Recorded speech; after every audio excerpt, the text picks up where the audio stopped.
अगर आप बिहार से हैं और उसमें भी यूजीसी नेट किए हुए हैं, या फिर अगर आप पीएचडी किए हुए हैं और आप बिहार में असिस्टेंट प्रोफेसर बनने का इंतज़ार कर रहे हैं, तो अब आपका इंतज़ार ख़त्म होने वाला है, क्योंकि सितंबर मंथ में बहुत ही ज़बरदस्त बिहार में असिस्टेंट प्रोफेसर की बहाली आने वाली है। तो चलिए इसके बारे में हम लोग एक डिटेल डिस्कशन करते हैं कि अगर ये फॉर्म आता है तो ये फॉर्म कौन कौन लोग भर सकते हैं, उसका योग्यता क्या है, एज क्या है, इसका एग्ज़ाम कैसे लिया जाएगा, ये सब के बारे में आज की क्लासेस में, आज के वीडियो में हम लोग डिस्कस करते हैं। तो सबसे पहले बहुत बड़ी खुशखबरी है, तो इसमें हम लोग सब चीज़ों के बारे में डिस्कस करते हैं। सबसे पहले जिस प्रकार से कि हमारे बिहार के नए सीएम सम्राट चौधरी जी बने हैं, लगातार वैकेंसीज पे वैकेंसी वो ला रहे हैं, उसी में एक और वैकेंसी जो कई सालों से असिस्टेंट प्रोफेसर के लोग जो इंतज़ार कर रहे थे, अब उसका इंतज़ार ख़त्म होने वाला है। मैं अगर बता दूं यहाँ पे, तो यहाँ पे देखिएगा कि सहायक प्रोफेसर बनने का सुनहरा अवसर दिया जा रहा है, किसके द्वारा? बिहार सरकार के द्वारा। लेकिन इसमें कुछ बदलाव करने की बातें भी हो रही है। सबसे पहले तो देखिए कि बिहार के विश्वविद्यालयों और महाविद्यालयों, अर्थात बिहार में कई ऐसे कॉलेज हैं, कई ऐसे यूनिवर्सिटी है जिसमें 9532, आप देख सकते हैं ये संख्या बहुत है, कितनी? 9532 जो है असिस्टेंट प्रोफेसर की वैकेंसी आने वाली है। और कब आने वाली है? तो नेक्स्ट जो आपका मंथ आएगा, सितंबर के लास्ट वीक में आपकी ये वैकेंसी आपके सामने आ जाएगी। कुल इसमें जो एग्ज़ाम होंगे, एग्ज़ाम पैटर्न की बात अगर करते हैं तो आप इसमें क्वालिफाई कैसे करिएगा, या फिर आप असिस्टेंट प्रोफेसर सरकारी में बनिएगा कैसे। और सबसे बड़ी बात तो ये है, 8वां पे वेतन लागू होगा, और आप अगर असिस्टेंट प्रोफेसर बनते हैं तो आपकी लगभग 2 लाख से अधिक भी सैलरी हो सकती है। ठीक है, तो चलिए ये बहुत ही सुनहरा मौका है। आप अगर पीएचडी किए हैं या नेट क्वालिफाई हैं, ठीक है, तो इसके लिए बहुत ही अच्छा मौका है। सबसे पहले तो देखो, एग्ज़ाम जो होगा कुल 200 अंक का होगा। मतलब एग्ज़ाम की बात अगर करते हैं तो एग्ज़ाम टोटल 200 अंक का होगा इसमें एग्ज़ाम। चलिए ठीक है, इसमें से 175 मार्क्स के जो होंगे, 175 मार्क्स का आपका रिटन एग्ज़ाम होगा। क्या होगा? 175 मार्क्स का आपका रिटन एग्ज़ाम होगा। और 25 मार्क्स की बात अगर मैं करूं तो 25 मार्क्स का आपका इंटरव्यू किया जाएगा। इंटरव्यू में आपकी पर्सनालिटी टेस्ट की जाएगी, जिसके अंतर्गत आप लास्ट में क्वालिफाई करिएगा। सबसे पहले तो 175 मार्क्स का आपका जो रिटन टेस्ट होगा, उसमें आप अगर क्वालिफाई कर गए तब आपको मैसेज आएगा या मेल आएगा कि आप जो है क्वालिफाई कर लिए हैं। अब आपको जो है पर्सनालिटी टेस्ट के लिए आना है। उसके बाद आप प्रॉपर तरीके से बन जाइएगा असिस्टेंट प्रोफेसर। ठीक है, अब यहाँ पे तो ये सारी चीज़ें हो गई। अब यहाँ पे है कि आखिर में ये जो एग्ज़ाम होगा, यानी कि असिस्टेंट प्रोफेसर की जो आप नौकरी में, जैसे फॉर्म आ गया, सपोज दैट सितंबर में फॉर्म आ गया, तो कौन कौन से ऐसे हैं जो इस फॉर्म को फिलअप कर सकते हैं? जैसे कि अगर आप पोस्ट ग्रेजुएट हैं, अगर आप किसी भी सब्जेक्ट में आप अगर पीजी सिर्फ किए हुए हैं और पीजी करके आप क्या किए हैं, नेट क्वालिफाई किए हुए हैं, नेट आपका क्वालिफाई है, क्या है, तो नेट अगर आपका क्वालिफाई है तो आप इस असिस्टेंट प्रोफेसर वाली वैकेंसी में फॉर्म भर सकते हैं। लेकिन अगर पीजी के साथ आपको नेट क्वालिफाई होना चाहिए। अगर आप सिर्फ पीजी हैं और आपका अगर नेट क्वालिफाई नहीं है तो आप इस वैकेंसी में फॉर्म भरने के लिए एलिजिबल नहीं होंगे। दूसरी चीज़ें, अगर आप पीएचडी किए हुए हैं, पीएचडी यानी कि आप अगर पीएचडी अगर किए हुए हैं तो आपको नेट क्वालिफाई करने की कोई ज़रूरत नहीं है। अगर आप पीएचडी हैं तो भी आप इस एग्ज़ाम में क्वालिफाई हैं। ठीक है, अब सपोज दैट ये है कि आखिर में ये पीजी, सिर्फ पीजी किए हुए हैं या नेट नहीं किया हुआ है या पीएचडी नहीं किया हुआ है, तब इसकी बातें जो एक और इस चीज़ों को क्लियर किया गया है, अभी मैं आप उसके सामने वो भी डिस्कस करूंगी। दूसरी चीज़ें मेरे दोस्तों ध्यान में रखना कि इसमें आपको पोस्ट ग्रेजुएट में अगर यूआर कैटेगरी से आप हैं तो इसके लिए आपको 55% आपको नंबर होना चाहिए। आप अगर आरक्षण कोटि में हैं तो आपको 50% यानी कि 50% परसेंटेज होना चाहिए। सबसे बड़ी बात तो ये चीज़ें हो गई। अब देखो यहाँ पे क्या है कि आखिर में ये जो वैकेंसीज आएगी इसका एग्ज़ाम किसके द्वारा कंडक्ट करवाया जाएगा, तो आइए इसके लिए भी जो है अभी चीज़ें ध्यान में रखना। सबसे पहले तो यहाँ पे इसको देखो, बिहार असिस्टेंट प्रोफेसर वैकेंसी 2026। अगर आप नेट या पीएचडी की डिग्री पूरी कर चुके हैं और लंबे समय से बिहार के विश्वविद्यालय या कॉलेज वगैरह में असिस्टेंट प्रोफेसर बनना चाहते हैं तो क्या है, अब आपकी इंतज़ार ख़त्म हो गई है।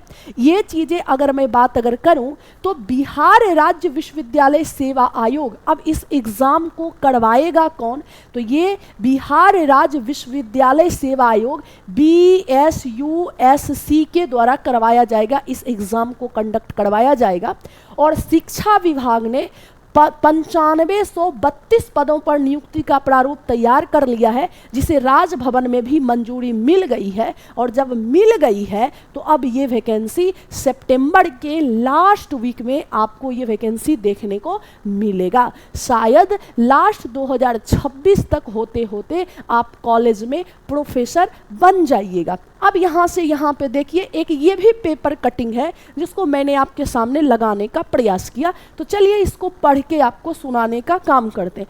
यूजीसी नेट के तर्ज पर आयोजित, अब जैसे कि अगर आपने पीजी कर रखा है तो आप यूजीसी नेट की तैयारी करते होंगे, तो ऐसा कहा जा रहा है कि जिस प्रकार से यूजीसी नेट क्वालिफाई करने के लिए आप सिलेबस पढ़ते होंगे उसी के अकॉर्डिंग बिहार के असिस्टेंट प्रोफेसर का जो है आपका सिलेबस होगा। और सबसे बड़ी बात दूसरी देखो, तो बिहार में असिस्टेंट प्रोफेसर नियुक्ति से पहले होगा स्टेट लेवल एलिजिबिलिटी टेस्ट। जिस प्रकार से कि आप अगर किसी भी स्कूल में अगर आप टीचर बनते हैं तो इसके लिए आप क्या पास करना पड़ता है, स्टेट पास करना पड़ता है। उसी प्रकार से अगर आप बिहार में असिस्टेंट प्रोफेसर बनना चाहते हैं तो आपके लिए एलिजिबिलिटी टेस्ट होगा एक, जिसे SLET कहते हैं। SLET कहा जा रहा है। ये आपका प्रोफेसर बनने के लिए SLET, ठीक है, स्टेट लेट जिसको बोलते हैं, ये आपको क्या करना पड़ेगा, तो पास करना पड़ेगा। यानी कि जिस प्रकार से टीचर बनने के लिए हमें स्टेट देना पड़ता है, उसी प्रकार से हमें असिस्टेंट प्रोफेसर बनने के लिए हमें क्या देना पड़ेगा, SLET देना पड़ेगा। समझ में आ गया। यानी कि बिहार के विश्वविद्यालय और कॉलेजों में असिस्टेंट प्रोफेसर की नियुक्ति से पहले अब स्टेट लेवल एलिजिबिलिटी टेस्ट आपको देनी होगी, ठीक है, आयोजित किया जाएगा। अर्थात असिस्टेंट प्रोफेसर की वैकेंसी आने से पहले आपको स्टेट लेवल की जो एलिजिबिलिटी टेस्ट होगा उसका पहले आयोजन करवाया जाएगा। इस परीक्षा को पास करने वाले अभ्यर्थी ही आगे असिस्टेंट प्रोफेसर की बहाली प्रक्रिया में शामिल हो सकेंगे। जिस प्रकार से टीचर बनने के लिए स्टेट दिया जाता है, उसी प्रकार से बिहार के असिस्टेंट प्रोफेसर बनने के लिए आपको ये टेस्ट देना होगा। समझ में आ गया। राज्य सरकार उच्च शिक्षा में गुणवत्ता और पारदर्शिता सुनिश्चित करने के उद्देश्य से यह व्यवस्था लागू करने जा रही है। इसका ड्राफ्ट पूरी तरीका से तैयार हो चुका है, ठीक है। इसका उद्देश्य क्या है, पारदर्शिता तरीका से आपको प्रोफेसर बनाना हो गया। लोक भवन ने जारी ड्राफ्ट से मिली जानकारी के अनुसार यह परीक्षा यूजीसी राष्ट्रीय पात्रता परीक्षा यानी जो नेट क्वालिफाई होता है, किस तर्ज पर आयोजित की जाएगी, उच्च शिक्षा से जुड़े जानकारों का मानना है कि SLET लागू होने से राज्य के विश्वविद्यालय में योग्य शिक्षकों की नियुक्ति सुनिश्चित होगी और भर्ती के लिए एक समान मानक स्थापित होगा। ये कहा जा रहा है कि अगर जिस प्रकार से कि टीचर बनने के लिए स्टेट परीक्षा लिया जाता है, उसी प्रकार से असिस्टेंट प्रोफेसर बनने के लिए अगर SLET लिया जाएगा तो ये एक बहुत ही अच्छा चीज़ें हैं। ठीक है, कुछ मामले में मिल सकती है छूट कुछ चीज़ों में। बिहार के विश्वविद्यालय में सहायक प्रधानाध्यापकों की नियुक्ति के लिए नया ड्राफ्ट स्टैट्यूट 2025 में ये प्रस्तावित नियमावली के अनुसार विश्वविद्यालय में सहायक प्रधानाध्यापक बनने के लिए अभ्यर्थी को UGC द्वारा आयोजित यानी नेट या स्तरीय पात्रता परीक्षा स्लेट उत्तीर्ण होना अनिवार्य होगा। समझ में आ गया? या तो आप नेट क्वालिफाई हो, यानी कि आप अगर नेट क्वालिफाई हैं तो भी आप इस फॉर्म के लिए एलिजिबल हैं, और अगर आप नेट क्वालिफाई नहीं है और अगर आप क्या चीज़ें स्लेट उत्तीर्ण हो जाते हैं तो भी आप इसके लिए एलिजिबल होंगे। जो नेट क्वालिफाई है उसके लिए चिंता करने की ज़रूरत नहीं है, लेकिन जो नेट नहीं दिया है उसके लिए ये पास करना उन्हें जरूरी हो जाएगा, उत्तीर्ण होना अनिवार्य होगा। पात्रता परीक्षा पास करने के बाद ही असिस्टेंट प्रोफेसर की बहाली के लिए आयोजित परीक्षा में बैठ सकते हैं। ड्राफ्ट तैयार करने वाले एक कुलपति ने कहा यही सारी चीज़ें हैं कि अनुसार जिन अभ्यर्थियों के पास UGC के नियमानुसार संबंधित विषय में PhD की डिग्री है उन्हें नेट व स्लेट की छूट दी जाती है। अब चलिए इसको हम समझाते हैं।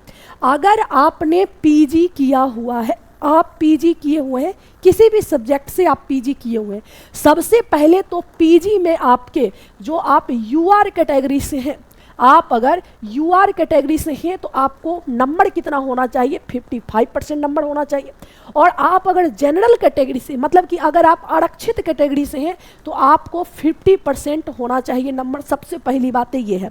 उसके बाद मान लिया जाए असिस्टेंट प्रोफेसर की वैकेंसी आ गई, हमने क्या किया है, मान लिया जाए फगुनिया नाम की एक लड़की है, ठीक है, फगुनिया नाम की एक लड़की है। अब इसने क्या किया है, UGC नेट क्वालिफाई है, ये ऑलरेडी UGC नेट क्वालिफाई है। तो जब ये UGC नेट क्वालिफाई है तो इसे स्लेट उत्तीर्ण होने की आवश्यकता नहीं है, ये असिस्टेंट प्रोफेसर का फॉर्म भरने के लिए ये एलिजिबल है। लेकिन अगर मान लिया जाए ये फगुनिया नहीं UGC नेट की हुई है तो इसे स्लेट उत्तीर्ण करना जरूरी है।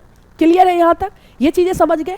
लेकिन अगर आप PhD भी हैं, अगर आप PhD की डिग्री आपके पास है तो भी आपको स्लेट क्वालिफाई करना जरूरी नहीं है। यानी इन तीन में से कोई एक क्वालिफाई करना आपके लिए आवश्यक है, तभी जाके आप कॉलेज या यूनिवर्सिटी में क्या कर पाइएगा, असिस्टेंट प्रोफेसर के लिए एलिजिबल होइएगा।